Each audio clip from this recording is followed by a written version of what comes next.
na wanawake wengi wanapitia hali hii. Sasa walio wengi huwa wanapuuza ile hali, na baada ya vile vimewasho kuisha, basi anaendelea na safari yake ya kila siku.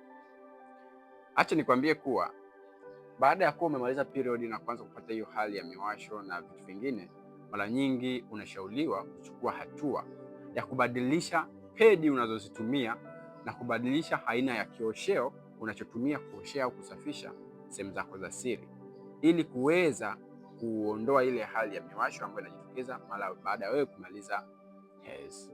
Leo hii nimekuandalia programu nzuri ambayo imetengenezwa katika teknolojia ya kisasa.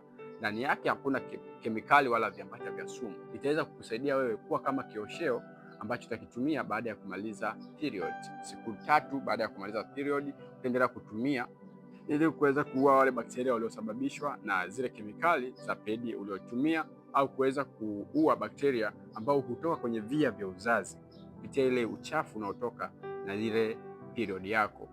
Huwa wanakuja kwanza inazalishwa tindikali nyingi ambao wanasafiri na ile uchafu, afu ikifika kwenye uke inazalisha bakteria. Kwa hiyo programu itakusaidia kuua bakteria na kuondoa ile tindikali ambayo inakuwa inatoka na ile uchafu wa damu na kukufanya uweze kupitia mazingira salama katika mfumo wako wa uzazi. Hakikisha unaniandikia chini hapo kama unahitaji hiyo programu, nitakusaidia haraka sana kuweza kuipata.